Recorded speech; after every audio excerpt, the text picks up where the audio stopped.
ॐ सदाशिवसमारम्भां शङ्कराचार्यमध्यमाम् अस्मदाचार्यपर्यन्तां वन्दे गुरुपरम्परां श्रुतिस्मृतिपुराणानाम् आलयं करुणालयं नमामि भगवत्पादं शङ्करं लोकशङ्करं शङ्करं शङ्कराचार्यं केशवं बादरायणं सूत्रभाष्यकृतौ वन्दे भगवन्तौ पुनः पुनः ईश्वरो गुरुरात्मेति मूर्तिभेदविभागिने व्योमवद्व्याप्तदेहाय दक्षिणामूर्तये नमः। ॐ ॐ सहना भवतु सहनौ भुनक्तु सह वीर्यङ्करवावहै तेजस्विनावधीतमस्तु मा विद्विषावहै। ॐ शान्तिः शान्तिः शान्तिः। हरिओम बधाने। भक्ति शास्त्रना रचयिता देवर्षि नारदजी एमना द्वारा रचित सूत्र भक्ति सूत्र बधा 87 જેટલા છે 87 જેમાં આપણે 76 સુધીના સૂત્રની ચર્ચાઓ આપણે કરી 76 તો 76માં સૂત્રની ચર્ચા શરૂ કરી અને ચિંતનમાં આગળ વધીએ તે પહેલા દર વખતે બધા લોકો મને પ્રશ્ન કરે પણ મેં તમને બધાને પ્રશ્ન કરેલો જેનો એક કે બે જગ્યાએથી જવાબ આવ્યો છે. જવાબ ના આવે એટલે હું સમજી જાઉં કે જવાબ આપનારા બધા જે કન્ફ્યુઝનમાં છે કે આ જવાબ આવે કે ના આવે. પ્રશ્ન બહુ સીધો સિમ્પલ હતો. તમારી જાતને પણ તમારે પૂછવું જોઈએ કે તમે જીવવા માંગો છો કે નહીં? તો કે હા હા જીવવા માંગે છે. આ કઈ પ્રશ્ન છે? જીવવા માંગીએ છીએ અમે. પછીનો બીજો ક્વેશ્ચન, કેમ જીવવા માંગો છો? શું કામ જીવવા માંગો છો? એના પછીનો ક્વેશ્ચન મારો એવો હતો કે મૃત્યુ તમારું આજે આવે કાલે? તમારું મૃત્યુ આજે આવે કે કાલે? આજે તો નહીં, કાલે. પછી કાલે જયારે આવે ત્યારે શું કહેશો? મેં શું કીધું હતું? કાલે. Don't want to die. તો મૃત્યુમાં વાંધો શું છે? તમે મૃત્યુને પસંદ નથી કરતા, કરેક્ટ, પણ સામે તમારો આન્સર પણ ક્લિયર છે કે સામે જે મરવાનું તો બધાને છે. મરવાની સ્પષ્ટતા છે. જીવવાનું કોઈ કારણ તમે મને આપી શકતા નથી. શું કામ તમારે જીવવું છે?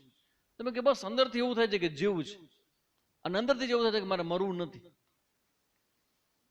તો એ પ્રશ્ન મેં કર્યો હતો કે માણસ શું કામ જીવવા માંગે છે? શું કામ મૃત્યુથી ભાગે છે? શું કામ મૃત્યુથી ડરે છે? એનો આન્સર એ છે કે માણસ મૃત્યુથી શું કામ ડરે છે? સૌથી પહેલા તો મૃત્યુ વિશેની કઈ માહિતી નથી, ઇન્ફોર્મેશન નથી, ખબર નથી. અહીંથી તમે જાઓ, તમારી ટિકિટ અહીંથી તમારે દિલ્હીની હોય અને તમને ખબર હોય કે તમે રાજધાનીમાં જવાનું છે, અમદાવાદથી તમારી ટિકિટ છે અને દિલ્હી જવાની છે રાજધાની ટ્રેનમાં. સાહેબ રાજધાની ટ્રેન બહુ સારી, આઈસ્ક્રીમ આવે ને કલાક કલાક આવ્યા જ કરે, આવ્યા જ કરે, આવ્યા જ કરે, ખાણી પીણી આવ્યા જ કરે, કંઈક ને કંઈક. છેલ્લે પાન આવે, જૂના પિક્ચરના ગીતો વાગ્યા કરે, ફૂલ લક્ઝરી, આખી ટ્રેન એસી. એટલે તમારે અમદાવાદથી દિલ્હી જવાનું છે ને, દિલ્હીમાં તમને ત્યાં આવશે 4-5 માણસો લેવા માટે, સીધા તમને રાષ્ટ્રપતિ ભવનમાં લઈ જશે અને ત્યાં તમારી લક્ઝરી વ્યવસ્થા જ રહેવાની મસ્ત. તમે તમારા ફેમિલી સાથે જવાનું છે. તો 3 દિવસનો પ્રોગ્રામ છે ને, ત્યાં મોટો એક ફંક્શન છે, એમાં તમારે હાજર રહેવાનું છે. તમને ઘણું બધું મળશે ત્યાંથી, આટલી બધી વ્યવસ્થાઓ મળશે, રાજભવનમાં રહેવા મળશે. તો તમે લોકો ઓફરને સ્વીકાર કરો કે નહીં? કોઈ દી જ્ઞાન નથી, ઓફરને સ્વીકાર કરો કે નહીં? હા, અરે હા હા સ્વામીજી બહુ સારું, વન્ડરફુલ, આપણું નામ લખી લેજો. તમારું નામ તો ઘણામાં મેં લખ્યા છે, આમાંય લખી લો. મારું નામ લખી લેજો, મારે હાલવું છે તો તમારું નામ લખી લો કે હાલવું છે. હવે તમને ત્યાં જવામાં કોઈ દી ગયા નથી, પણ જવામાં તમે ડર કેમ નથી? ખબર છે આવી ટ્રેન છે, આટલી બધી વ્યવસ્થાઓ છે, ત્યાં ગયા પછી 3 દિવસમાં મજા આવશે, આબૂદ થશે. એટલે મૃત્યુ પછી શું થશે, કેમ જવાનું થશે, એ કાંઈ ખબર નથી. એક ભાઈ તો મને કે સામેજી મરી જાય પછી શ્વાસ કેવી રીતે લેવાય? મેં તો અરે ભાઈ, મર્યા પછી શ્વાસ લેવાના ન હોય, એ તો જીવતા ક્વેશ્ચન માણસો ઘણા કરે. તમે સામેજી બહુ પ્રશ્ન બહુ ગમે છે ને, તો આવા પ્રશ્ન કરે આવો. એટલે કે આ તે કેવો પ્રશ્ન, જવાબ શું દેવો? મને કે સામે મર્યા પછી શ્વાસ કેમ લેવાય? પછી મર્યા પછી કોઈ આપણું ગળું દબાવી શકે? ભાઈ ન દબાવે. કહેવાનો મતલબ છે મૃત્યુની ઘટના વિશેની તમારી સ્પષ્ટતા ન હોવાથી અનનોન, અજ્ઞાત ક્ષેત્ર છે. બરાબર? શું થશે કેમ થશે ખબર નથી, એટલે માણસને ડર લાગે.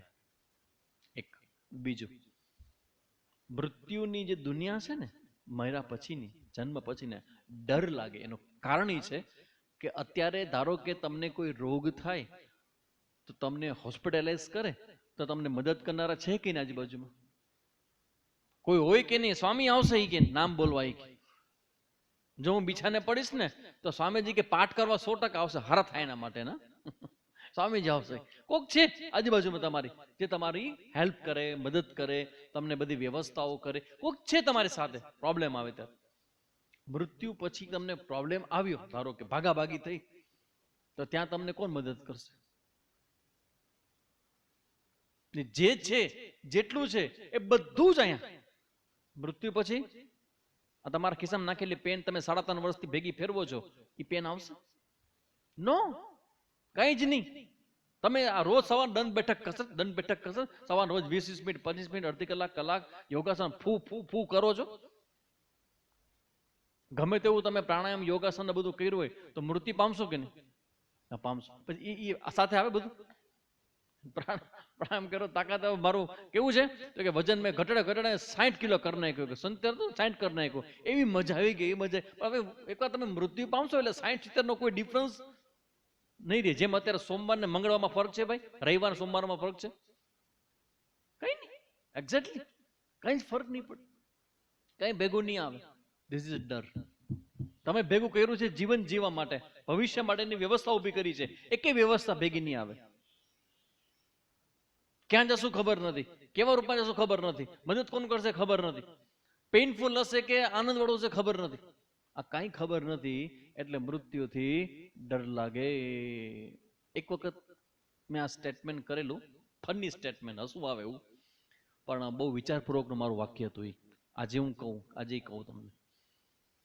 જે પણ કોઈ વ્યક્તિ મૃત્યુ પછીની એક દુનિયા ઉપર લખાયેલું પુસ્તક છે, એક બોમ્બેની લેડીએ લખેલું છે, જીવાત્માની દુનિયાના કાયદાઓ. પુસ્તક ઇંગ્લિશમાં છે, એનું ગુજરાતી છે જીવાત્માની દુનિયાના કાયદાઓ. ખુરશદ ભાવનગરી બેનનું નામ છે, પારસી લેડી, પારસી છે લેડી, ને એને મૃત્યુ પછીના એના દીકરાનું શરીર છૂટ્યું ને એનો એક્સપિરિયન્સ લખ્યો છે એની અંદર. સમહાવ કોઈક સ્ટોરી છે, જોઈ લેજો. એ પુસ્તક જે છે ને એની વિશેષતા એ છે કે સત્ય ઘટના પર આધારિત પુસ્તક છે, અને એ પુસ્તકની વિશેષતા એ છે કે એ પુસ્તક જે પણ કોઈ વાંચે ને એને મૃત્યુનો ડર નીકળી જાય. કારણ કે એમાં વર્ણન છે કે મૃત્યુ થશે એટલે ક્યાં જવાનું, શું જવાનું, કોણ કોણ આવશે, કેવું વાતાવરણ હશે, કેવી રીતે તમારો વ્યવસ્થાઓ હશે, બધું સરસ મજાનું વર્ણન છે. એકવાર એ પુસ્તક જે વાંચી લે ને તો એમ લાગે કે ભાઈ અહીંયા મજા છે તો ત્યાંય મજા જ છો, ચિંતા કરવા જેવું નથી, તો મૃત્યુનો ડર નીકળી જાય. આ તો એક સામાન્ય વાત ચર્ચા થઈ. પછી બેઝિક પ્રશ્ન ઉપર આવું કે જીવવા શું કામ માંગો છો? શું કામ મરવું નથી તમારે? ખાલી ડર છે એવું નહીં, મરવાનું પસંદ નથી. શું કામ નથી ખબર છે? આપણા લોકોના જીવનમાં એક જ વસ્તુનું આપણને એટ્રેક્શન છે, એક જ વસ્તુનું, અને એક ઝાટકે આપણાથી અલગ થઈ જાય છે, અને એ છે સુખ, આસક્તિ, રાગ, રિલેશનશીપ, લોકોનો મેળાવડો આજુબાજુમાં, સંપત્તિની કેન્દ્રીકરણ એટલે તમારી સંપત્તિ ભેગી થવી, વ્યવસ્થાઓ ભેગી થવી, બધી અનુકૂળતાઓ ઊભી કરી. આ બધું તમને શું આપે છે? સુખ આપે છે.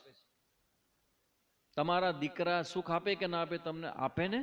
એનાથી વધારે કોઈ સુખી કરે તો કે હા કરે ને. કોણ? એનો દીકરો, દીકરાનો દીકરો. વ્યાજ, ઓહો હો, વ્યાજનો તો જે આનંદ છે એ લૂંટતો હોય ને જોવા જેવો હોય. ઘરમાં છોરું હાથમાં છોકરો છોકરી હોય, દીકરાના દીકરી કે દીકરાનો દીકરો, ઓહો મોઢું આવડું મોટું, એટલો આનંદ આવે, આમ ઉભરાય અંદરથી. ઘણા માણસો રડી પડે, એટલો આનંદ આવે કે હા હા હા હા હા મારા દીકરા ઘરે દીકરો આવ્યો.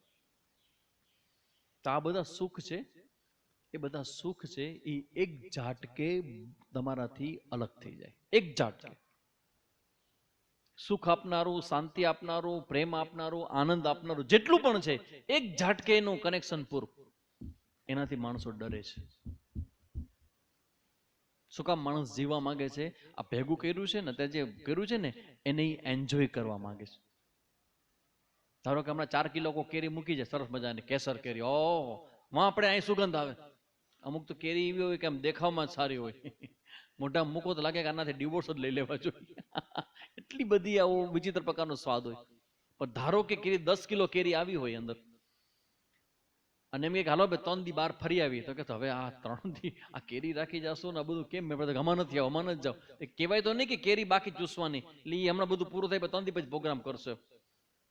તો કેરીનો જે સ્વાદ છે, એનું જે સુખ છે, એ બીજું સુખ લેવા જવામાં ના પાડે. આ મૂકીને જ જાઓ. અને આમાં તો એવું છે કે મૃત્યુ થાય તો આ પછી શું છે ખબર નથી એક તો, અને છે એ બધું છીનવાય જાય હાથમાંથી.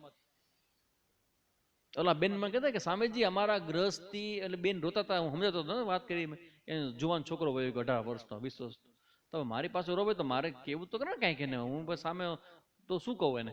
એટલે હું કહું કે બેન તમે રોવામાં, છોકરો હતો ભગવાન લઈ લીધો, રોવાનું શું હોય? બેન રોજ સાંભળે, એ પેલી 1 દી 2 દી 4 દી 5 છઠ્ઠે કે 5મે છઠ્ઠે છે બેને તલવાર ખેંચી લીધી મારી આમ. મને કે સામે જો હું કંઈક કહું, ધાબેન કે મારે સાંભળવું છે, હું તમને સમજાવું છું, તમે વાતને પકડી કે નહીં? તો કે સ્વામીજી તમે સ્વામીજી છો ને અમે ગ્રહસ્થી છીએ. મેં તો શું થઈ ગયું? તો કે સ્વામીજી અમે બધા ગ્રહસ્થી હોય ને, અમારો સ્વભાવ કેવો હોય ખબર છે? અમારું પાંચકું જાય ને, પાંચકું તો 3 દી હુંય નહીં અમે. મારું પાંચકું વયું ગયું કે 5 પૈસા વયા જાય. શાકવાળો જો 2 રૂપિયા વધારે લઈ જાય ને તો 3 દિવસથી સાંજની ચા બંધ, 2 રૂપિયા લઈ ગયો, એવું દુઃખ થાય અમને. અને આવડો મોટો જુવાન જો છોકરો 18 વર્ષનો રોવું ના હોય, કેમ દુઃખ ન થઈ ગયું? This is what the thing. તમે જે ભેગું કર્યું છે એને હંમેશા મેન્ટેન કરવા શું કામ માંગો છો? એનાથી મળતું સુખ, એનાથી મળતી સલામતી, એ તમારા માટે બહુ મોટી છે. કારણ કે એના વગર તમારી પાસે બીજું કઈ છે જ નહીં, સુખ કે આનંદનું કે સલામતીનું કોઈ સાધન.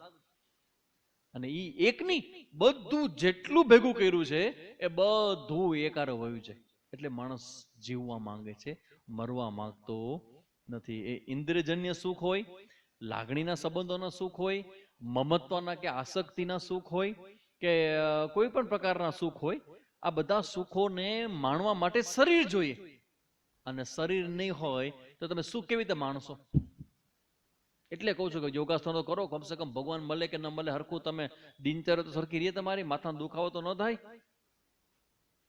તમે ભગવાન મળે એટલા માટે યોગાસનો ખરેખર કરવાનો નિયમ છે, પણ ન કઈક એટલી બધી બુદ્ધિ હોય છે ને ભગવાન માટે, એના માટે ભાવ માટે જોઈએ ઘણું બધું અહીંયા, એ ન હોય મૂકો બાજુમાં. પણ તમારા શરીર સ્વાસ્થ્ય માટે તો યોગાસનો છે જ. પછી એના માટે છે તમે જે જીવન જીવો છો એ તમે સારી રીતે જીવી શકો એના માટે. એટલે માણસ શું કામ જીવવા માંગે છે? સુખને ભોગવવું છે એટલે. સુખને ભોગવવું છે એટલે. અને શું કામ મરવા માંગતો નથી? કારણ કે મરવામાં ડર શેનો છે? અનનોન, અજ્ઞાત ક્ષેત્ર છે મૃત્યુ. ને આ બધું છૂટી જશે એક સાથે. એનો લોસ કેવડો હોય? કોકના 100 રૂપિયા ખોવાઈ ગયા ને પૂછું કે લોસ કેવડો હોય? જેનો ગયો ને ખબર હોય કેવો હોય.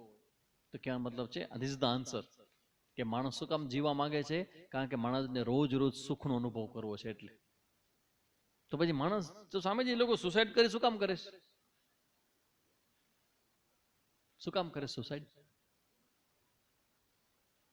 માણસને જ્યારે ખબર પડે કે એનું આવેલું દુઃખ એને ઈ મેનેજ નહીં કરી શકે, ઇનકેપેબલ, અસમર્થતા દેખાય એની તરફ આવનારા દુઃખની માત્રાઓને જોઈને કે આ દુઃખને હું મેનેજ નહીં કરી શકું, હું એને સંભાળી નહીં શકું, એક.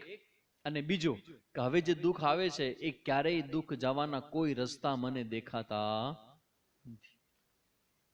એટલે માણસ જીવવા માંગે પણ માત્ર જીવવા નહીં, સુખ સાથે જીવવા માંગે છે.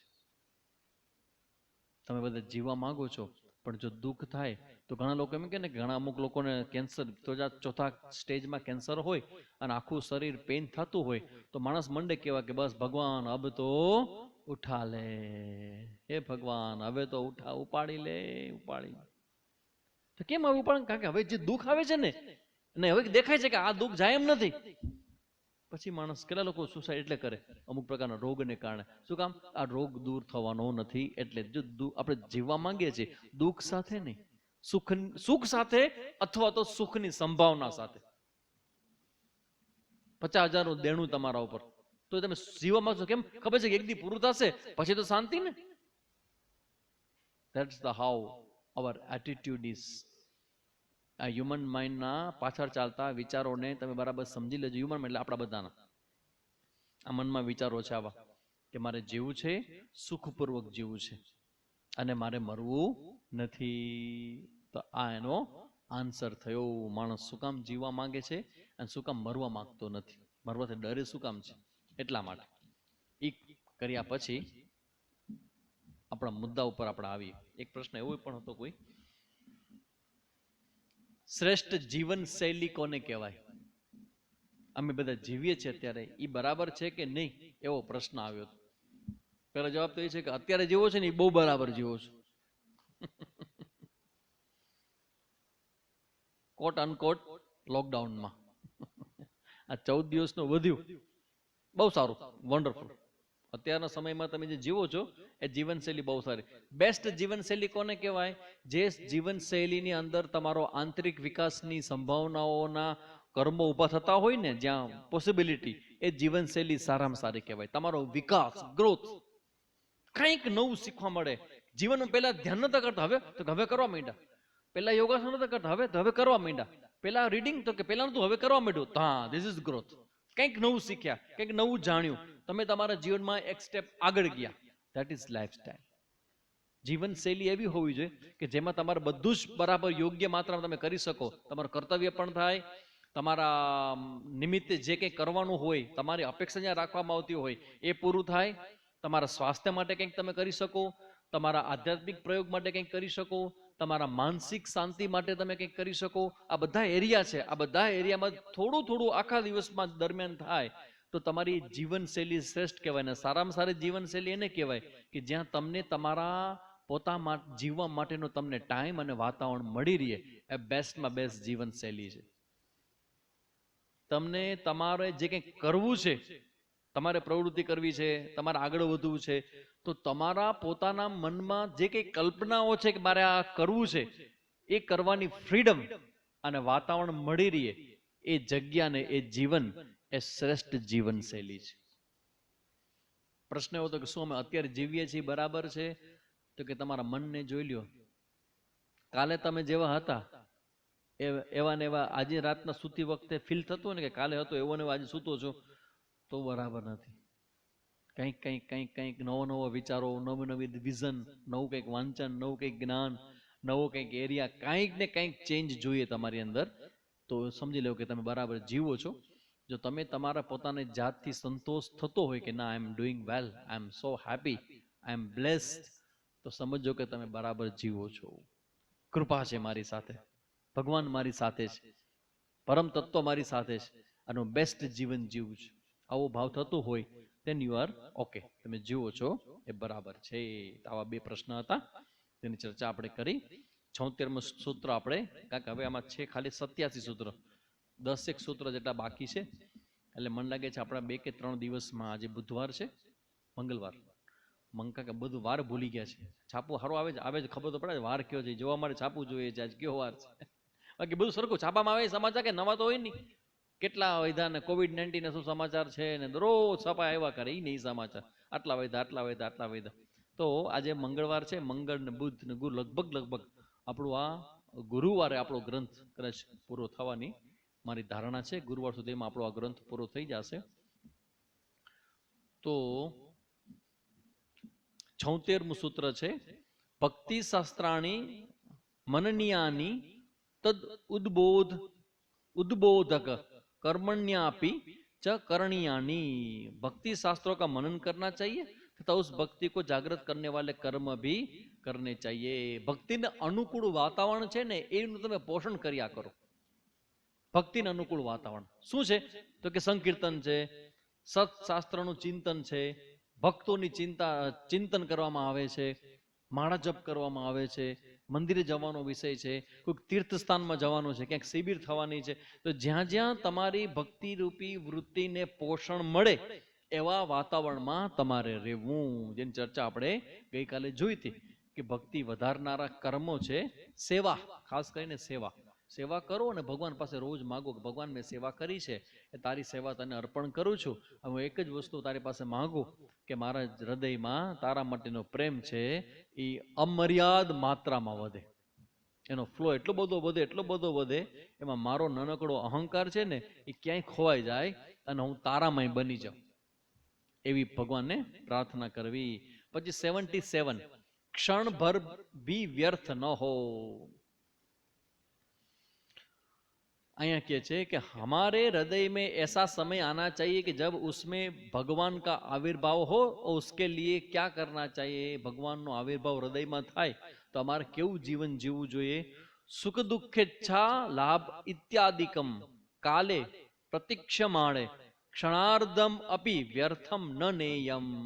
सुख दुख इच्छा लाभ आदि का त्याग हो जाए ऐसे काल को प्रतीक्षा करते हुए एक समय एवो आवे सुखेसु दुखेसु अनुद्विग्न मनाहा, सुखेसु अनुद्विग्न मनाहा, सुखेसु विगत स्पृहा, वीतराग भय क्रोधाहा, समधीर मुनिरुच्यते. ભગવાને ભક્તના લક્ષણો ગીતાજીમાં જે વર્ણવ્યા છે ને એ બધા લક્ષણો મારી અંદર પ્રગટ થાય એની રાહ જોતા જતા એ મનમાં ધ્યાનમાં લેતા લેતા क्षण भी व्यर्थ नहीं बिताना चाहिए. આ એક ક્ષણ પણ તમારી બગડે ને એ બરાબર નથી, કારણ કે મૃત્યુ તો ક્ષણમાં જ આવશે ત્યારે, અને કઈ ક્ષણ છે એ તો ખબર નથી. તમારો પ્લાનિંગ કેવો હતો કે બસ સ્વામીજી આ 3 વર્ષ, ઘણા બધા આવે મારી પાસે કે બસ સ્વામીજી કે આ છોકરો કે કેમ સત્સંગમાં નથી આવતા, પૂછ્યું એમ કે ભાઈ હમણાં કેમ સત્સંગમાં, બસ કે આ છોકરાઓનો સ્વામીજી થઈ જાય ને પછી ફ્રી થઈ જાય શીખ્યો. એટલે ખાસ કરીને છોકરાની માં હોય ને એ બહુ કે બસ કે સ્વામીજી કે આની આ ઠેકાણે પડી જાય ને છોકરો. એટલે મેં તો કેમ ઠેકાણે નથી તો કે ને એનું ઠેકાણે છે કે પણ એ ઠેકાણે પડી જાય એટલે એને જોબ મળી જાય ને એનું ક્યાંક નક્કી થઈ જાય ને એને હાચા ન આવે ને પછી હું ફ્રી. પછી સ્વામીજી સત્સંગમાં બધા સત્સંગના બધા ક્લાસ તમારે એકે નહીં મૂકું. અરે સ્વામીજી આવીને આશ્રમની સેવા કરીશ ને બસ આ જ જીવન મારે જીવું છે, બસ આ એક જવાબદારી છે. દીકરીના લગ્ન થઈ જાય, દીકરાના લગ્ન થઈ જાય પછી કે અમે આ કરશું. એટલે આશીર્વાદ લેવા આવે એટલે આશીર્વાદ ભગવાનને માંગી કે ભાઈ ભગવાન આ જમનાબેનની ઈચ્છા પૂરી કરો અને એના દીકરાનો ક્યાંક ભગવાન કે ભલે ભલે ભલે ભલે. એટલે વહુ ગોતી આવે, વહુ ગોતી ના આવે એટલે લગ્નમાં તો લગ્ન સમયના 1 મહિના પહેલા બધા ક્લાસ બધું બંધ થઈ જાય. લગ્ન છે રોજ બજારમાં આ લગ્ન થઈ જાય અને શું કર્યું તો કે 7 લાખનો ખર્ચો કર્યો સ્વામીજી. હવે તો કે હવે આલ્બમ બનાવ્યું છે. કેટલાનો આલ્બમ બનાવ્યું તો કે 27,000 રૂપિયાનો આલ્બમ બનાવ્યું પોતાનું, અને બીજા રેકોર્ડિંગના ઓલા વિડીયો રેકોર્ડિંગના 50,000નો ટોટલ ખર્ચો થયો છે. બહુ સરસ. 2-2.5 મહિનામાં બધું પતી ગયું, આ બધું આવી ગયું. હવે બસ સ્વામીજી હવે ફ્રી થયા એમ. એટલે મને એમ થાય કે વાહ ચાલો હવે સત્સંગમાં આવશે બેન તો ભગવાન ભેગા થશે. એટલે મેં તો પછી ક્લાસમાં તો કે સ્વામીજી એમ ક્લાસમાં હમણાં નહીં આવે. કેમ તો કે બહુ નવી છે ને કે એને મૂકીને અવાય, જાણે કેમ ભાગી જવાની હોય એને મૂકીને અવાય.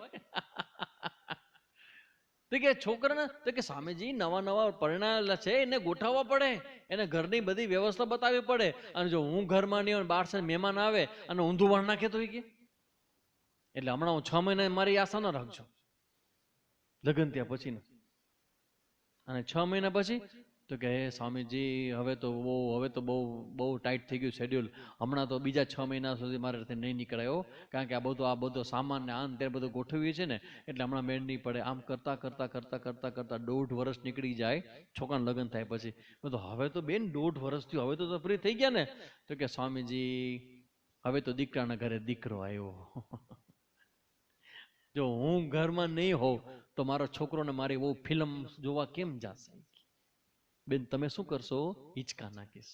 ઓ વાહ, ધન્ય જીવન તમારું. વાહ, તમે આના માટે જ જન્મ્યા છો. પહેલેથી ખબર હોત તો તમને પેલા કહેત જ નહીં કે સત્સંગમાં તમે આવો. માણસો સત્સંગમાં ન આવવા માટેની એટલી વ્યવસ્થા બધી ગોઠવાઈ જાય. અને અહીંયા દેવર્ષિ નારદ કહે છે કે જેને ભક્તિ કરવી છે ને એને એક ક્ષણ પણ બગાડવી નહીં. એક ક્ષણ પણ બગાડવી નહીં. કારણ કે મેં તમને પેલા ગણતરી કરાવી હતી કે તમારા જીવનમાં ટાઈમ બહુ ઓછો છે. મારી વાત માનો છો કે નહીં? બહુ ટાઈમ ઓછો છો. ગમે ત્યાં તમારે દીવાલમાં તમે ટીંગાઈ જવાનો છે. એમ પાણી ભરવા નહીં ભાઈ, તમારો ફોટો ટીંગાઈ જવાનો છે. પાણી ભરવા ટીંગાવો નથી કે દિવાલ ઉપર, ફોટો તમારો ટીંગાઈ જવાનો છે. બેન બહુ સારા સેવા ભાવી, બસ તમારા બે શબ્દો બોલે તમારી પાછળ. સમય બહુ કિંમતી છે ને જીવનની આખી રમતમાં આપણે જેના સામું જોઈએ છીએ, જોઈ જોઈને જીવીએ છીએ, પણ એની ગણતરી કરતા નથી આવડતી. કેટલા વાગ્યા, કેટલા વાગ્યા, કેટલા વાગ્યા, સામે હવે ક્યારે પૂરું કરશો, હવે ક્યારે પૂરું કરશો? માણસો શ્રવણ કરવા બેસે ને પેલા પ્લાન કે સામે તમે ટાઈમમાં પૂરું કરી દેશો ને. એટલે મેં તો કેમ ભગવાન કે મીટિંગ સેટિંગ છે ભગવાન સાથે, નરેન્દ્ર મોદી સાથે? તો કે ના, સામે જે કામ એટલું બધું છે ને. એટલે મને એમ થાય કે આ માણસ કામ પૂરા કરવા આવ્યો છે કે ભગવાન નામ લેવા આવ્યો છે? તમે જગતમાં શેના માટે આવ્યો છો? સામે જે કામ પૂરું કરો, કાંઈ ન તો મહેમાનો, મહેમાનનો મારો હોય કે ના, મહેમાનને વધારે સાચવો ને એટલે મહેમાનો આવે. તમારે અનુકૂળતા વધારે હોય, તમારો ઘર એવી જગ્યાએ હોય, બધી વ્યવસ્થા મળતી હોય, તો મહેમાન શું કામ ના આવે? ગામડા તમારા ઘરમાં હોટલમાં જાય તો કેટલો ખર્ચો થાય? તો અહીં તો બધું ફ્રીમાં મળે. મહેમાનો આવે. હું તમને ચોખ્ખું કહું છું, એવા પરિવારો મેં જોયા છે એ મહેમાન માટે ભગવાનની બાજુ મૂકી દે. હું નથી કહેતો કે મહેમાન આવે તો ન સાચવવા જોઈએ, એવું નહીં, એવું નહીં. સાચવવા જ જોઈ, વ્યવસ્થાઓ કરવી જ જોઈ. પણ તમારા જીવનમાં તમારે જો પ્રાયોરિટી માઇન્ડમાં હશે ને તો તમને રસ્તા કાઢતા આવડી જશે. તમે રસ્તા નથી કાઢી શકતા ને, સમજાય છે કે પ્રાયોરિટી નથી. જે વસ્તુ માટે તમે ટાઈમ નથી કાઢી શકતા ને, સમજી લેજો કે પ્રાયોરિટી નથી. જેના બીજા બધા કામ છે ને, બીજું કામ છે ને, તેમ છે ને, સમજી લેજો કે તમારા મનમાં જો પ્રાયોરિટી હોય ને જેની પણ, એના માટેનો ટાઈમ નીકળે નીકળે ને નીકળે. આ છોકરાને પૂછી લો, કોલેજમાં મળતા હોય ને એને, મોબાઈલમાં જે વાતો કરતા ને પૂછી લો, ચેટિંગ કરતા હોય ને, કે વેલા ચેટિંગ કરવાનો ટાઈમ મળે છે કે કાઢો છો? તો કે સ્વામીજી ક્યારે નીકળી જાય ખબર નથી પડતી. કોઈ આખા દિવસમાં વાત ન થયો ને તો રાતના 12 વાગે બેસે ને 2 વાગે સમાધિ પૂરી થાય ને 7 ના પૂરી થાય 2 વાગે. કેમ? તો આખા દિવસમાં વાત જ નથી થઈ ગઈ. અને વાતનો રોજનો કોટો 2 કલાકનો. તો સમય કાઢે, રાતના 12 થી 2 કાઢે. અને ઘણા એવા માણસો પણ જોયા છે કે જે ગીતાજીનો પાઠ રોજ કરતા હોય ને, માળા કરતા હોય, જે દિવસે કંઈક મહેમાન આવે, બહાર કંઈક હોસ્પિટલમાં દાખલ થઈને જવું પડ્યું હોય ને, તો એ રાતના 12 વાગે માંથી આવે ને, તો આવી સ્નાન કરી એ પતિ પત્ની ગીતાજીનો પાઠ કરે, માળા કરે ને પછી 1 વાગે સુવે. એવા લોકો મેં જોયા છે. That is priority. હજી તમને કહું છું કે તમારા માઇન્ડની અંદર પ્રાયોરિટી જેની ઓછી હશે ને એના પ્રત્યે ધ્યાન નહીં દેવાય ને સમય નહીં નીકળે. અને પ્રાયોરિટી જેદી વધી ગઈ ને ત્યારે સમય, તમે જોજો તમારા સમય નીકળી જશે. ક્ષણભર માટે પણ તમારે સમય ન બગાડવો. ભક્ત બન્યા છો, ભગવાનનો છે, તો એવું ન માનું કે હવે બધું બરાબર છે ને હવે બધું ભગવાન કરશે ને, એવું નહીં. પણ તમારા પક્ષથી જે કરવાનું છે તમારે કરવાનું જ છે. ભગવાનને જે કહું છે ભગવાન કરશે. તમારે જે કરવાનું છે એ તમે નહીં કરો તો તમારો માર્ગ છે એ લાંબો થઈ જશે. મેં ગિરધર આગે નાચુંગી, નાચ નાચ પિય રસિક, રીજાઉ પ્રેમી જનકો નાચુંગી. મીરાબાઈ માટે આ બધો સમય નીકળે કારણ કે એનું જીવન જ આ હતું. કા તમે એક પ્રવૃત્તિને જીવનની ઘણી બધી પ્રવૃત્તિમાંની એક માનો, એટલે બધાનો ટાઈમ નીકળો તે માનો 10-15 મિનિટ, અડધી કલાક ટાઈમ નીકળે. પણ જો એ પ્રવૃત્તિને મુખ્ય માનો તો બાકીની બધી ગૌણ થઈ જશે. અને ગૌણ થઈ જશે ને તે બાજુ મુકાઈ જશે. તો આ મુખ્ય બનશે ને આને મુખ્ય બનાવો. બાકીનું બધું આગ લગ જાય તો લગ્ને તો નમે દહ્યતી કંચન. જનક રાજા એની નગરી મિથિલામ દહ્યતી નામે કંચન. આખી મિથિલા નગરી બળે, મારું કાંઈ બળતું નથી. એમ જ્યારે તમે ભગવાનને પકડો છો ને ત્યારે ભગવાનને બનાવેલા જગત, માયાવી જગતમાં ક્યાં આડુડું થાય ને તો ચિંતા ન કરજો. કારણ કે નરસિંહ ને મીરાનું બગડ્યું નહોતું. નરસિંહ અને મીરાનું બગડ્યું નહોતું. એટલે હું તમને કહું છું કે પ્રાયોરિટીમાં જ્યારે કેન્દ્ર પકડાશે ને ત્યારે બાકીનું બધું થઈ જશે. ચિંતા ન કરો. તમે જેના માટે આવ્યા છો ને આ મુખ્ય કાર્ય છે. This is the base. પછી 77, હવે ધર્મ આચરણીય. જે લોકો ભગવાનના ભક્ત બને એને પોતાના વ્યવહારમાં શું શું ધ્યાન રાખવાનું, અમુક પ્રકારના વેલ્યુ સ્ટ્રક્ચરની વાત છે, જેની ચર્ચા આપણે ઓલરેડી એની પહેલા ઘણી બધી કરી ગયા છીએ. અમુક અમુક જગ્યાએ એને એક સાથે અહીં બતાવે છે વેલ્યુ સ્ટ્રક્ચર. અહિંસા, सत्य, शौच, दया, आस्तिक्य आदि चारित्रिक धर्मों की भली प्रकार पालन करना. परिपालयानी, सारी રીતે પાલન કરવું. વ્યવહારની અંદર અહિંસા, સત્ય. અહિંસા એટલે તમારાથી હિંસા ન થાય, કોઈ સામે ધ્યાન રાખો. સત્ય, વ્યવહારમાં સત્યને પકડી રાખવાની માનસિકતા. ભલે ઘણી જગ્યાએ તમે ન બોલી શકો, ન કરી શકો, પણ તમારી અંદર એ માનસિકતા હોવી જોઈએ. શેના માટેની? સત્ય બોલવાની, સત્યને સમજવાની ને સત્ય માટે જીવવાની. એ માનસિકતા ક્રિએટ કરવી. શૌચ, પવિત્રતા. શૌચ એટલે શુદ્ધિ. તમારા કપડાથી લઈને, તમારા રૂમથી લઈને, ભગવાનના મંદિરથી લઈ અને તમે જે જગ્યાએ રહો છો, જ્યાં જાઓ છો ત્યાં શૌચનો આગ્રહ રાખો. દયા, દયાનો મતલબ છે કોઈથી તમે હર્ટ થાવ ને તો બીજા વ્યક્તિને લેટ ગો કરી દેવો. ઇટ્સ ઓકે, જાઓ, ચલો, પત્યું. દયા રાખવો એટલે શું? દયા એટલે કોના પર દયા ખાવાની? તમારા ઉપર. કે તમે દયા નથી રાખતા એટલે તમે કોઈ સામે લડાઈ કરો છો તો સૌથી પહેલો ભોગ તમે જ બનો છો. તમારું મન બગડે છે, પછી બીજો વ્યક્તિ બગડે. તો દયાનો મતલબ શું છે? તમે તમારી જાતને માફ કરો. માફ કરો એટલે શું કરો? તમારી જાતને સજા ના આપો. ત્યારે કોઈ ભૂલ કરે ને સૌથી પહેલા સજા તમે જાતને આપો. ગુસ્સો તમે કરો કોઈ ઉપર તો પહેલા તમે બળો, પછી બીજાને બાળો છો. તો દયાનો મતલબ છે લેટ ગો. કઈ વાંધો નહીં, ચલો. શું કામ લેટ ગો? કારણ કે કોઈ તમને હર્ટ કર્યું માનસિક રીતે, તો એ હર્ટ કે દુઃખ થયું, તે દુઃખ કોને થયું? દયા શું કામ? આપણે શું કામ એક્સક્યુઝ કરવું જોઈએ? કોઈને માફ શું કામ કરી દેવો જોઈએ? બેન, દુઃખ આપણને કર્યું, આપણને બે શબ્દો બોલ્યા અને મારી આરે જ આવું કરે છે, મારો વિશ્વાસઘાત કર્યો, મારી સાથે ખોટું બોલ્યા, તમે દુઃખ થયું. મારા વિશે બે શબ્દો આવા બોલ્યા છો, દુઃખ થયું તમને. દુઃખ ન રાખવું. શા માટે નહીં?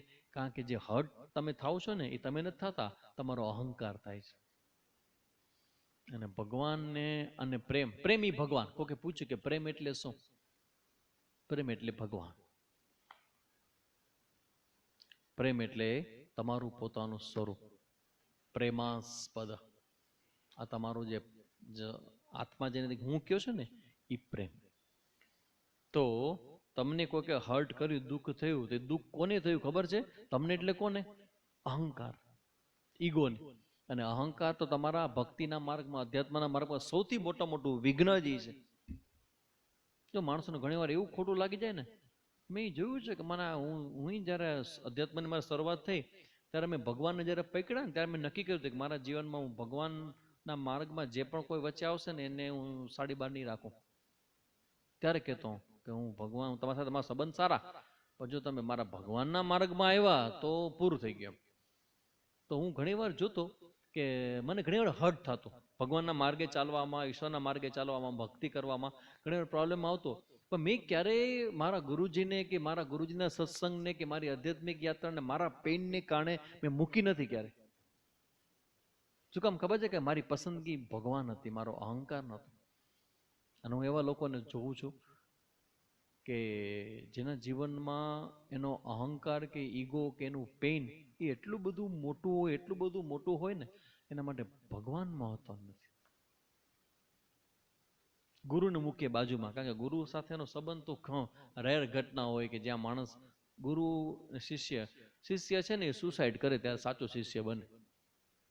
ગુરુ પાસે સુસાઇડ કરે એટલે શું? ગુરુના વાક્ય એના પેઇન કરતા વધારે મહત્વના, ત્યારે એ સત શિષ્ય બને. એવા સત શિષ્યો હોય એ પછી સામે ચિન્મયાનંદજી ને પૂજ્ય સામે દયાનંદજી મહારાજ બને. તો આ અહંકારનું જે પેઇન છે, ખોટું લાગી જાય માણસને. સત્સંગમાં આવતા બંધ કરી નાખ, સત્સંગ બંધ કરી નાખ, મંદિર જવાનું બંધ કરી નાખ. કેમ? કે ભગવાન એક વાત ના રે કે મારા છોકરા નાપાસ કર્યો, જવું જ નથી મંદિરે. ભલા માણા, તમારા આ પેઇન ને કારણે ભગવાનને તમે ઘેર ગયા, ભગવાન કે જોતા જ નથી. માણસનો પેઇન, અંદરનો દુઃખ છે ને, એ મોટું કે ભગવાન મોટું? તો દુઃખ થાય એટલે ભગવાન મુકાય? જો મૂકી દો તો એ બતાવે છે કે તમને તમારા આ દુઃખ, એટલે દુઃખ હંમેશા અહંકારનું જોયું, અહંકારનું જીવતું જાગતું સ્વરૂપ એટલે દુઃખ. મને સમજતા નથી, તને એટલે કોને સમજતા? મને એટલે આત્માને નહીં હો, આત્મા તો કોઈ સમજતો નથી. મને એટલે આ તમારો અંદરનો અહંકારથી ઊભું થયેલું તમારું જે સ્વરૂપ છે ને, સૂક્ષ્મ શરીર, એને, મારી લાગણીને, મારી માનસિકતાને, મારી નીડને, મારી જરૂરિયાતને, મારા મનને શું દુઃખ થાય છે ધ્યાન જ રાખવામાં નથી આવતું. તો આ અહંકારને ચોટ પહોંચાડવામાં આવે ને તો પણ તમે એને એક્સક્યુઝ કરો. કેમ? કારણ કે અહંકાર તો સજાને પાત્ર છે, સજાને પાત્ર છે. કોક દી વિચારજો કે આ કુંતીએ માંગેલા દુઃખની પાછળનું રહસ્ય શું? મને સુધી હજી કોઈ બીજું નથી એવો વ્યક્તિ મળ્યો કે જેને ખરેખર ભગવાન પાસે સતત દિલથી દુઃખ માંગ્યા હોય. હિંમત છે દુઃખ માંગવાની. અરે એક તરબૂચ જોતો હોય ન મળે ને તો 3 દિવસથી મોઢું જોડે કે હારું તરબૂચ નથી મળતું જોયું. તમે દુઃખની વાત કરો છો વેલા, એક નાની વસ્તુ સહન નથી કરી છે, દુઃખ શું? અમારા કચ્છમાં તો એવું છે કે છાસ વગર માણસ જીવી ન શકે. ગમે તેવી શરદી હોય, કફ હોય, ગમે તો ડોક્ટર પાસે કે ડોક્ટર બધું માને, બધું સાંભળે. જ્યારે ડોક્ટર એમ કે ને કે બેન હવે છાસ નથી પીવાનો, હાલો બેન જાઓ હવે, હું સાહેબ હું પછી આવીશ. શું થયું? તો કે હમણાં નહીં, હમણાં દવા પછી હું પછી લઈશ. થયું શું? પછી કમ્પાઉન્ડર કે ડોક્ટર કહી દેજો કે જેથી છાસ ના પડે છે ને એ ડોક્ટર નહીં હોય મારા જીવનમાં. દર્દ નહીં હોય, ડોક્ટર નહીં હોય. છાસ વગર હાલતું નથી વેલા. ભગવાન પાસે દુઃખ માંગશો એમ છે, ત્રેવડ છે, વિભત છે દુઃખ માંગવાની. દુઃખ એટલે પ્રતિકૂળતા. પ્રતિકૂળતા એટલા માટે કે પ્રતિકૂળતામાં એ વધારે સારી રીતે યાદ આવે છે. That's the idea. એટલે કે છે કે દયા, શૌચ. પછી આગળ શું છે? દયા, શૌચ. એટલે કે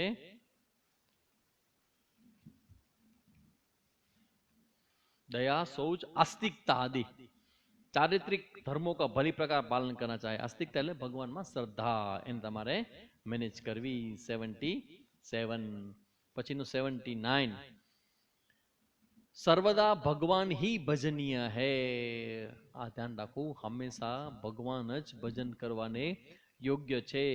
सर्वदा सर्व भावेन निश्चिंती तेर भगवान एव भजनीय. सर्व काल में सर्व भाव थी निश्चिंत होकर केवल भगवान का ही भजन करना चाहिए. निश्चिंत है ने, બહુ હરી ભરી ન રાખવી. એ ટાઈમ થઈ ગયો, એ મોડું થઈ ગયું, એ હવે પોલીસવાળા રોકશે, એ હવે અમારું શું થશે, એ અમને કોણ? અરે ભાઈ મૂકો બાજુમાં, જે થવાનું થશે, નહીં થાય નહીં થાય. તમે ભગવાનને શરણે છો તો ચિંતા ભગવાનને કંઈક કરે. બધી તમે કહો ભગવાન શું કરશે? બધી ચિંતા જો તમે માથે તમે લે તો ભગવાનને શું શોભાના ગાંઠે તરીકે કરે ઘરમાં? એને કઈ નહીં કરવાનું. અમારા સ્વામીજીને મારા ગુરુભાઈ, અમારા सुबोध मुनि जी, तो ये कहता था कि स्वामी जी जब मैं नया नया ब्रह्मचारी होकर गुरु जी के पास गया ना तो गुरु जी बोला कि अब क्या करो, चलो ये मंत्र जब करो बैठो. तो कि 4-5 दिन हुआ, 3-4 दिन मैंने किया माला, मन नहीं लगा. गुरु जी अब मैं नहीं करूंगा. तो क्यों, क्या हुआ? मेरा मन नहीं लग रहा है, मुझे मेरा से नहीं होगा, मेरे से नहीं होगा, ये मेरा से नहीं होगा. आप मंत्र बोल रहे हो, मेरा मन नहीं लग रहा है. गुरु के जो બધું તું જ કરીશ તો હું શું કરીશ? તારું મન લાગે કે મેં તને કીધું તું કે મન લાગે તો જ કરજે. મેં તને શું કીધું તું? તું મંત્ર કર. તો એ તારું કામ છે મંત્ર કરવાનું. જો બધું તું કરતો તો હું શું કરીશ? પછી મારે શું કરવું મને ખબર છે અને હું કેપેબલ છું, જે કરું છે એના માટે. પણ તને જે કીધું એ તું કર, બાકીનું તો હું છું જ. એમ તમે ભગવાન કરો અને ભગવાનમાં શ્રદ્ધા રાખો અને માથા ટેકો, અને છતાં જો તમે ચિંતા માથા લઈને ફરતા હો તો સમજી જાજો નિશ્ચિંતતા આવવી જ જોઈએ. એક પ્રકારનું જેને કહે ને, એક શબ્દ તમે હજી આટલા વખતથી ચિંતન કરો છો, શબ્દ પૂછું, ઉપરામતા એટલે શું? વેદાંતના સાધકની ક્વોલિટીમાં છે ને ઉપરતી એ જે 4 સાધનો છે ને, વિવેક, વૈરાગ્ય, શમ, દમ, ઉપરતી. ઉપરતી એટલે શું? ક્લિયરિટી નથી જ આ શબ્દની. ઉપરતી ઉપરતી શબ્દનો અર્થ થાય નિશ્ચિંતતા. ઉપરતીનો શંકરાચાર્ય ભગવાન એવો અર્થ કરે કર્મોમાંથી ઉપરતી. કર્મનો જે ફ્લો છે ને, સવારના ઉઠતા વેટ ધમાધમ. આ બધા બોમ્બે વાળાને એવું હોય ને, સવારના 5 વાગ્યામાં ઉઠ્યા હોય તે રાતના 12 વાગે સાવ છરીઠામ થઈને બેઠા હોય. સવારના 5 વાગ્યાથી રાતના 12 વાગ્યા એવું કામ, દોડા દોડી. આજે 1.5 મહિને, પોણા 2 મહિનાથી લોકડાઉનમાં છે. બધો થાક ઉતારવા માટેનો સમય જે ભગવાને આપ્યું છે વેકેશન, અને હજી વધે એમ છે. ત્યાં તો રેડ ઝોનમાં છે બોમ્બે, તો મહારાષ્ટ્ર તો ખુલે એમ જ નથી. કારણ કે મહારાષ્ટ્રના લોકો જ્યાં જ્યાં જાય અહીંયા બધા લોકો ડાઉટથી જોવે, એ ભાઈ બોમ્બે થી આવે. પેલા તો કેવું હતું કે બોમ્બે છે આયા મેરા દોસ્ત, હલવો લઈ આવે ને બોમ્બે, અરે ભાઈ બોમ્બે થી આવ્યા, બોમ્બે થી આવ્યા. પણ જો આજે ખબર પડે કે તમારી પડોશમાં કોઈ બોમ્બે થી આવ્યું છે, તરત જ એ છોકરા આજે નહીં, બહાર નીકળજે નહીં, તાર પપ્પાને બોલાવી લે અંદર. કેમ? એ બોમ્બે થી આવ્યા છે અહીંયા બાજુમાં. એ બોમ્બે ને લોકડાઉન કરીને રાખ્યું છે અત્યારે, જ્યાં સમયની 1 મિનિટની તમને આમ ધમાધમ આ પછી ટાઈમ જ નથી. હે કોણ કહે છે? ગૃહિણી કહે છે ટાઈમ જ નથી. કામ એટલા, માણસો સત્સંગ એડજસ્ટ શું કામ ન કરે? કામ વાળાનો ટાઈમ છે, સત્સંગ ની એડજસ્ટ થાય આપણાથી. આજે તો બજારમાં જવું છે ને, શું લેવા માટે? તો પેલા કપડા આપ્યા હતા ને જૂના, એ આપીને નવા લેવાના છે ને, વાસણો લેવાના છે. એટલે આજે આપણે ઉપનિષદના ક્લાસમાં નહીં જઈ શકીએ. આ માનસિકતા વાળાને દેવાય ઉપનિષદ જ્ઞાન દેવાય? તમારા ગુરુજીની આજ્ઞાને શિરોધાર્ય કરીને અમે બધા આવી ગયા છીએ, બધા મેદાનની વચ્ચે. અમારા ગુરુજીને હું કહેવાનું મન થઈ જાય ને કે ભાઈ આ બધા મારે, હું જે લોકોને ભણાવું છું એ લોકોનું જીવન તો સારું જ છે, નથી સારું ને? જીવન સારું છે, પણ હંમેશા મને એવું લાગે કે હા વેદાંત ને એ અન્ડરસ્ટેન્ડિંગ ને એ રેર ઘટના, એ 100 માંથી 1 હીરો હોય. બાકી બિચારા બધા ડબ્બા ખાતા હોય, ટાઈમ જ ન હોય ને, ટાઈમ જ નથી. અરે તમે નહીં માનો, અત્યારે કોઈ પ્રકારની પ્રવૃત્તિ નથી કોઈ મહેમાનો આવતા, નથી કોઈ બજારે જવા, નથી કોઈ ખરીદી કરવી. તોય હું કહું ને કે આપણે એક ક્લાસ રાખવો છે. સામેજી ટાઈમ જરા જોજો ને. નિશ્ચિંતતા નથી, આ એજિટેશન છે. શું કામ ખબર છે? નિશ્ચય નથી કે સત્ય આ છે, બાકીનું બધું કામ નથી કરવાનું. હજી એટલો વિવેક નથી કે શું કરાય ને શું ન કરાય. તમને હજી વિચાર નથી આવતો કે મીરાબાઈ આવી રીતે ગાંડી શું કૃષ્ણ પાછળ થઈ હશે? અને તમને લાગે છે કે એની પાસે ટાઈમ નહીં હોય કૃષ્ણને ભક્તિ કરવાનો? મીરાબાઈ ટાઈમ નહીં હોય એમ? તમને નથી, કે તમે તો મીરાબાઈ થી આગળ વધેલા અસ્તિત્વ છો. લોકડાઉનના સમયમાં પણ જેની પાસે ટાઈમ ન હોય તો હું એને કહું કે એને પછી શું કામ સંયમ અગ્નિ સુજુ હતી.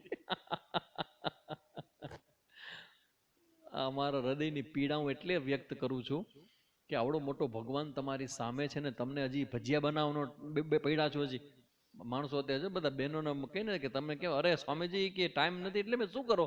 તો કે અરે નવી વાનગીઓ બનાવી છે જોઈને યુટ્યુબમાંથી.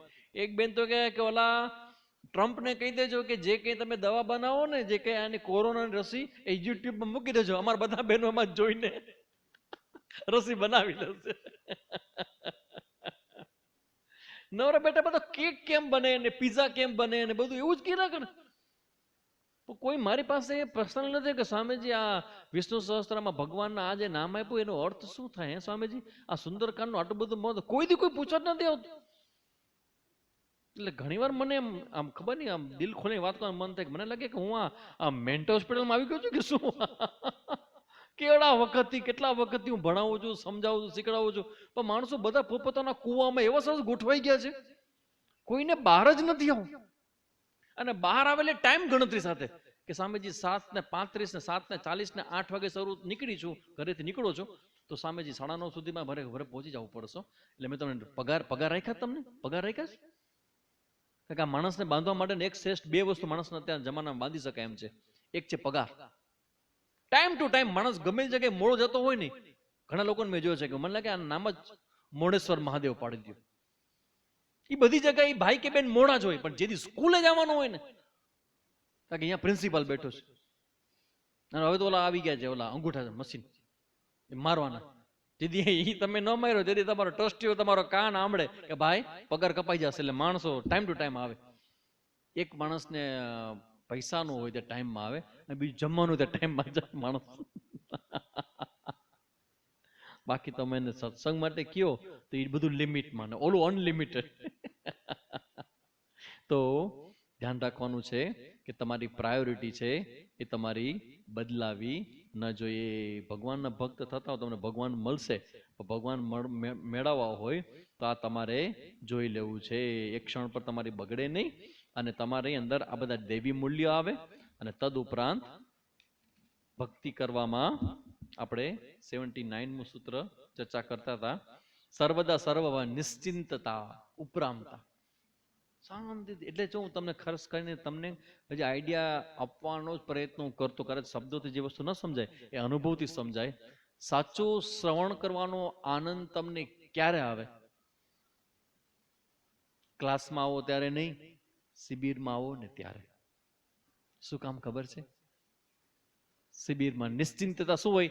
જમવાનું બનાવવાનું નથી, શું બનાવવાનું નક્કી કરવાનું નથી, ઠામની ચિંતા નથી. એ ટાઈમ ટુ ટાઈમ જમવાનું મળી જશે, ચા પાણી મળી જશે, પંખા ટીબેટ બધા છે, અને ટેસ્ટથી સારી ભાષામાં સમજાવે છે, હસાવે છે. તો શિબિરમાં સમય ક્યાં વહી ખબર ન પડે, ત્યાં નિશ્ચિંતતા છે. ડેઈલી રૂટીનમાં તમને લોકડાઉનમાં મૂકવામાં આવે ને તોય તમારી પાસે સમય નથી. હું તમને ચોખ્ખા શબ્દમાં કહું છું કે તમારી પાસે ટાઈમ નથી. શબ્દ જ તમે ખોટો યુઝ કરો છો. તમારી પ્રાયોરિટીમાં પક્વતા નથી. પ્રાયોરિટીમાં પક્વતા નથી. જેથી ઉપાડ લેશે ને તેથી હું તમને કાંઈ જ નહીં કરી શકું. તમને એમ છે કે હું બધું સાચવી લઉં, આય સાચવી લો ને, આય ન બગડે ને, આય વ્યવસ્થા કરો ને, ઓલું વ્યવસ્થા કરો ને, આ કરો એમ કહીને ભજન થતું હશે? આ બાપુની કથા હોય, મારા બાપુ 9 દિવસની કથા હોય, સવારના 9:30 વાગે માણસો 8:30 વાગે આવી ગયા હોય તો 2 વાગે છૂટા થાય. 9 દિવસનું કમિટમેન્ટ. અને કેટલા સાધ મેં જોયા છે કે બાપુની કોઈ કથા મૂકતા નથી, કેવડું બધું શ્રવણ થયું એનું. તો એ સમય તમે એની પ્રાયોરિટી, તમને ભગવાનથી પ્રેમ કરતા શીખડાયું હોય ને, બાપુ એ તો શીખડાયું કે 9 દિવસ બધું છોડીને એની પાસે બેસતા શીખડાયું તમને. એ સમય કાંઈ જ નહીં, ધેટ્સ ઓલ. કારણ કે તમારે જમવાની વ્યવસ્થા છે, તમારે રહેવાની વ્યવસ્થા છે, બસ ભજન કરો શાંતિથી, સારા શબ્દો સાંભળો, સત્સંગ કરો, મહાપુરુષોનું ચરિત્ર સાંભળો અને મોજ કરો. એ તમે વારંવાર કરશો, તમારું આખું વ્યક્તિત્વ બનશે, તમારું સૂક્ષ્મ શરીર બદલશે. અને ખબર નહીં પડે કે તમને પણ મીરા અને સબરી જેવા હૃદયમાં તરંગો ઉઠતા હતા ભગવાન પ્રત્યેના, એવા તરંગો તમારા મનમાં ઉઠવા લાગશે. શું કામ? કારણ કે તમે સત્વગુણમાં આવી ગયા. એટલે આ તમે ઘરમાં ને બીજું બધું આ બધું કરો છો એ ભક્તિ રૂપે કરો, પણ જ્યારે આનો સમય આવે ને ત્યારે પછી બધાને, કારણ કે એ જેથી તમે જાશો ને અહીંથી ત્યાં સુધી પૂરું નહીં થાય. એ રોજ નવું છે, રોજ નવું હશે. ક્યાં સુધી કર્યા કરશો બધું? એ તો હાઈલા જ કરવાનું છે. પ્રાયોરિટી નક્કી કરો. એટલે કહે છે નિશ્ચિંત ભાવે ને ભગવાન એવ ભજનીય. હા, નિશ્ચિત ભાવથી ભગવાનનું ભજન કરવું. भगवान प्रकट होते हैं. भजन करने का फल दृश्य रूप से क्या होता है? भजन करो, भगवान नाम स्मरण करो, कीर्तन करो, वीर मारुति गंभीर मारुति करो, આવું બોલો તમે તો એનાથી એનું દેખીતું સ્વરૂપ, ફલ દ્રશ્ય સ્વરૂપથી શું મળે?